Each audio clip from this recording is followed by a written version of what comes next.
Fresh fish is something that you'll always, well, hopefully, if you're any good at fishing, you'll always catch when you're out camping. So I want to show you a really simple fresh fish recipe. As you can see by the ingredients in front of me, there's not really much required with this one, which I think is the best kind of camp cooking, is when the recipes are simple, there's not a huge amount required, but the payoff with the flavour is always there. So I've got butter, capers, parsley, lemon and garlic. I'm going to mix all those together to make almost a flavoured butter or a compound butter, but I'm not going to mix them before I melt the butter. I'm going to melt the butter and then mix everything together. Then you just fry off your fish pieces. I've got flathead, which is, I think, a fantastic fish just for frying simply. And then you pour that flavoured butter over the top. So a little bit of oil on your pan. Pop these on. I've just got a little cast iron bowl here, which I'm going to melt my butter in. Throw a few knobs of butter in there. And I've just got this on the warming plate. So I don't need to move it. It'll warm up enough there that the butter will melt, and then I can throw all of my flavourings in, and I'll end up with a nicely flavoured butter. I've got 2 cloves of garlic. I want a nice amount of garlic in this. And don't worry about chopping it too fine. Chunky's okay. Sitting in that oil that is the melted butter will extract all the flavour that we want out of this garlic. And it will soften the garlic enough that if you get a chunky piece of this garlic, it's not going to be astringent like it normally would be if you had it raw. Pop that in. Capers I'll leave whole, just want a handful of those. Parsley I'll chop as well. And again, just a rough chop with the parsley. You don't have to shred it.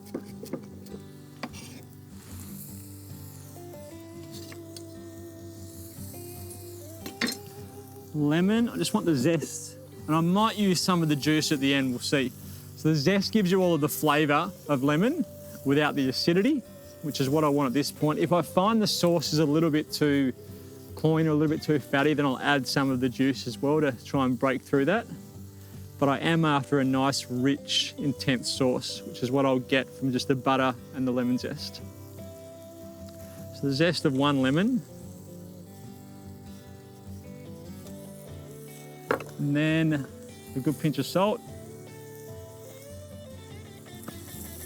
These pieces of fish will take about 6 minutes to cook. By then, our butter will have melted, all our herbs and capers and lemon will have come together. And we'll be ready to go. So from start to finish, this dish, because you can put the butter together while the fish is cooking, in 10 minutes time, from start to finish, you'll have a dish ready to eat. Little seasoning on the fish, and they're pretty much ready to turn.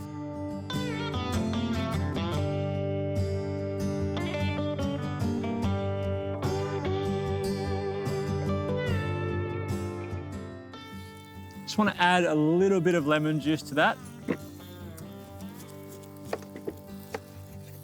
Maybe just a cheek to start with.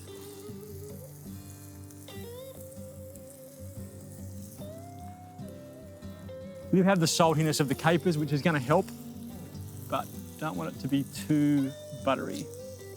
I reckon I'll need that other cheek. So 1 more cheek.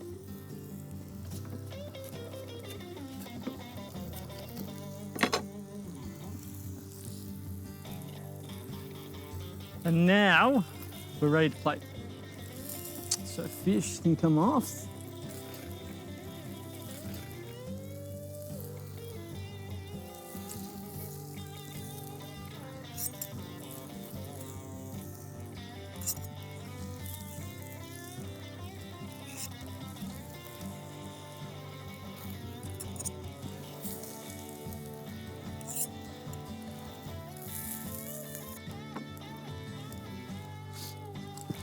And a sauce or a dressing, probably more so a dressing than anything else.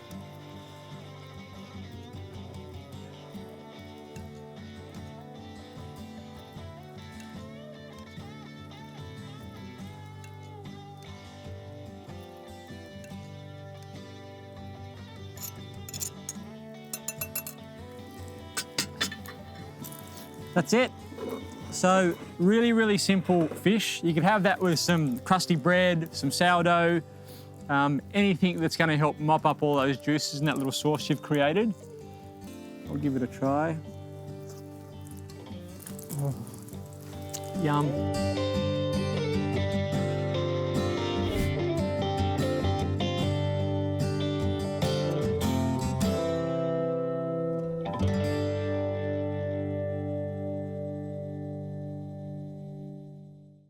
Since entering this crazy world of food media, I've been lucky enough to meet some hugely talented individuals.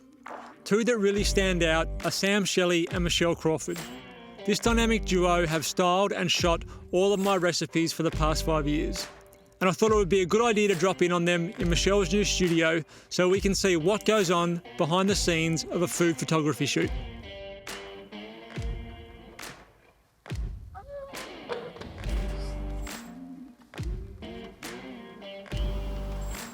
That sounds like a very heavy door. It is. Come in, come in. Welcome to the Beaumont. Wow. It's a Step beautiful inside. space. Sammy? How are you? How are you? So I thought what would be great is I get to see you guys do this little magical dance that you do quite often when you're creating content for me or other people. But I thought it'd be nice for people at home to see what goes into styling food, shooting food, and try and pick up some tips. So if you guys just go through the motions of how you would normally set up, have the conversations that you would normally have. I'll ask you some questions and then we might sit down afterwards and go through it in a little bit more detail.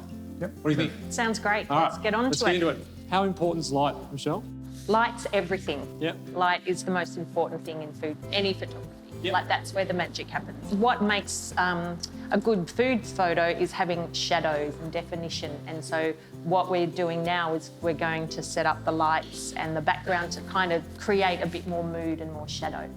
Because when you guys shoot at my place, it's quite often I'll walk in there and all the curtains are closed. Yep. And there might be one curtain slightly open to bring in Exactly. like a stream of light. Exactly. So that's what you're after. Being able to control the light is more important than having lots of light. Yep, exactly, yeah. The relationship between you and Sam, how important is it that the person you're shooting with and the person that's styling have a good relationship, are able to recommend or suggest things to each other? Is that a vital component of creating good content? Absolutely, yeah, very much so. I think Sam's quite bossy, but in a... Come on. But he has a really good way of saying it, sort of doesn't, very subtle in the way you can always tell when he doesn't like something. And but generally, Sam has such good taste that he's usually right. Yeah. So if we're thinking about light first, what's going to suit the dish? Once you're sort of happy with that and you've got that figured out in your head, what's the next step? Well, sorry, I'll go back a step. Probably you're thinking about how you're going to style it first. But Right. the first part of, I'm always thinking about light. So, camera there, Camera here. Camera here. And then I think I'll light from this side. yep. So I was thinking this bowl. Maybe if I'll set it all up and I'll fire off a test shot and just see what it looks like before you Okay. put anything in the bowl. Where's the kitchen hand? Me? Put me to work.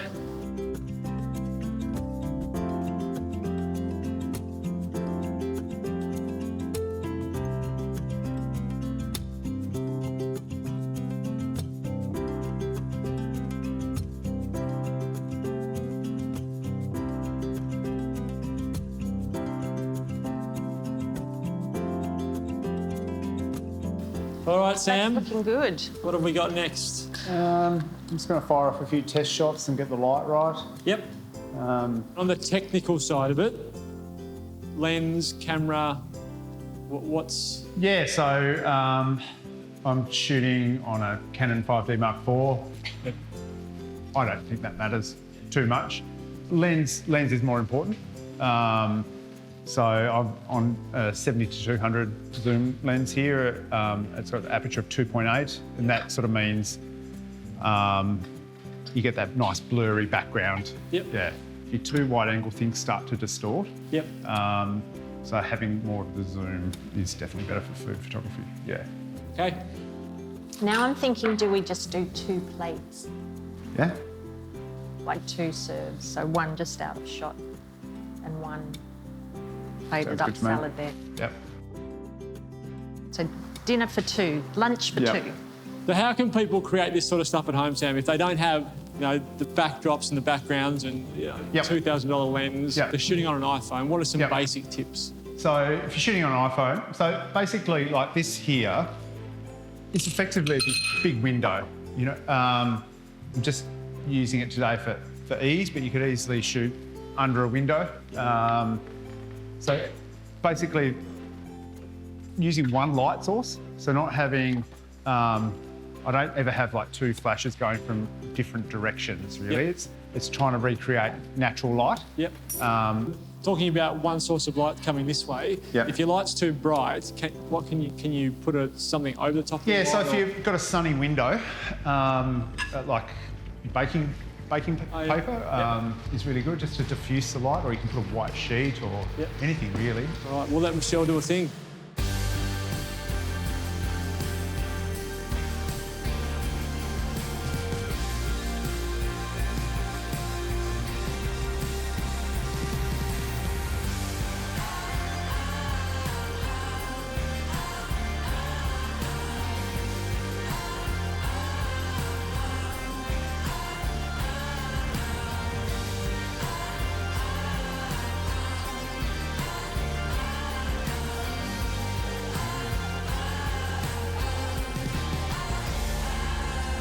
All right, so you're happy with that? Yeah, it's good. I'll just get that last shot and make sure it's sharp. So you kind of get it to where you're happy with the dishes looking. Yep. And then Sam, you'll then basically try and get the last few things done at your end, the last few percent. Yeah, so just minor adjustments. We sort of just, you know, it's broad brush strokes to start with, and then we might just move the chair a few millimetres or I've actually, since we started, I've come up a bit higher because once the salad's on the plate, I need to see a bit more of it because at the end of the day, like, it's about the food. So there's no point having some fancy arty angle being low and not being able to see the salad. So, So that is basically start to finish how you guys would set up, go through your process, and end up with a dish that you've got that both of you are happy with. How do you know when you're happy with it? Is it just there's no more we can do to that? Or would you sometimes shoot one and go, oh, that's done? Yeah, sometimes. Yeah. Sometimes it's really fast. Sometimes it's super fast, sometimes it's slow, and sometimes you sort of have to almost start again. You know? There's no point sort of forcing something. But normally I go, Michelle, are you happy? Yeah. Move on. that's the standard flow. But and the other big thing I'm big on is just sharpness. Like just checking, zooming in on the laptop, and just making sure you know the right point of the dish is super sharp. So there's nothing worse than taking it away to edit and it's not in focus and it's just slightly out. And, you know, for Instagram and social, it probably doesn't matter, but you know, you don't know where these shots could be. You know, could end up in a cookbook or on a billboard or whatever. So it needs to be sharp. Well, thank you very much, Michelle. Thank you for showing us the beautiful space that you've got here. It is fantastic. And Sam, mate, it's always good to see you. Thanks so much for coming down and shooting, and on all the work that you guys have done for me over many, many years, from the first cookbook to all of the dishes that you do for the websites and stuff now. So thank you very much. No worries. It's good Thanks, to guys. see you.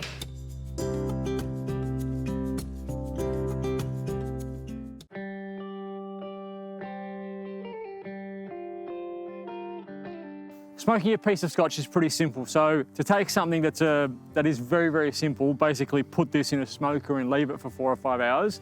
I'm going to show you how you can impart a little bit more flavour by making a very simple glaze and just glaze it every half an hour. You end up with a much more intense flavour and a better product at the end for really only 3 or 4 minutes more time. And the 3 or 4 minutes comes in the beginning here as you make the marinade, put everything together. Well, I need probably about half a brown onion. It doesn't matter if it's that fine. I just want to try and get the flavour. I'm not going to cook the onion. I'm not going to eat the onion later. I'm trying to extract the onion flavour out of it to go into my basting liquid. This is going to be a very sticky baste. So I've got maple syrup, honey, and brown sugar. So it's very much a sort of Southern American sort of glaze to go over the top of our scotch. And you can do this with any meat. You can do it with chicken. You can even do it with fish if you wanted to. It'd be a nice glaze for fish. It's just a nice sweet glaze. So 1 onion into our bowl. So my brown onion's in there. I now want the juice of 1 lemon. Because there's so much sweetness in this, I'm gonna need some acidity from somewhere. So I'm gonna get that from our lemon. You can put, if you want to put red wine vinegar or brown vinegar, you can, lemons, limes, anything that's gonna give you a little kick of acidity. It doesn't matter whether the pips go in. Again, this is just a glaze. Honey, that's probably 1/4 cup of honey. Oh, it smells good. Yum, that honey and lemon is an awesome combination. Maple syrup, about the same, about 1/4 cup of maple syrup. Brown sugar, again, about 1/4 cup of brown sugar. We've got ginger and garlic, about a 2 to 3 centimetre knob of ginger, roughly chopped. Again, it's just the flavour we're after. A rough chop like that is fine. 3 cloves of garlic, same thing, just roughly chopped.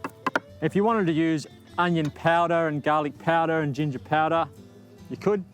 So about a teaspoon of cumin and a teaspoon of coriander. They've been mixed together in there. Then a good pinch of salt. So you've got all of the things that make a good glaze. Between the spices, the honey, the lemon juice, the onion, you have those sweet, savoury and sour, which are exactly what you want for our little glaze. Okay, that's done.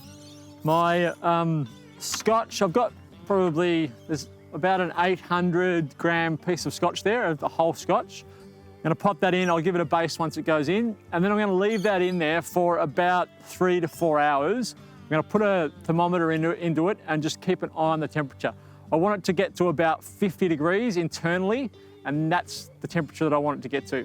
Now we can shut down the heat in this and keep smoking, but by the time that gets to 50 on the inside, the smoke will have done enough of its job, the glaze will be nice and sticky, and it'll be ready to come out.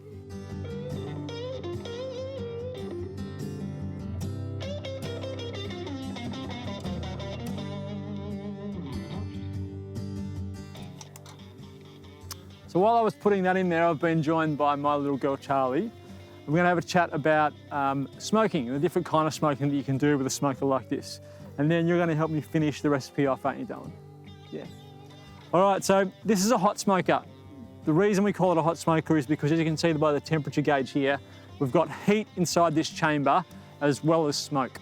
So you're going to cook whatever it is that you put in there, and you're going to impermeate smoke flavour on it.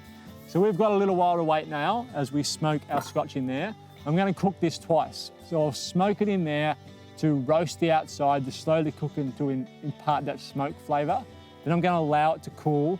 I'll cut off a normal size steak, so about an inch piece of scotch, and then we're going to char grill it at the top of the coals. So it's twice cooked and smoked. Fantastic. You like meat, don't you? Like scotch steak? You can't remember? Well, you're about to find out. We'll see if it's better than the salmon you had, okay? Okay. Okay. All right, so we'll wait a little while and then we'll come back to it.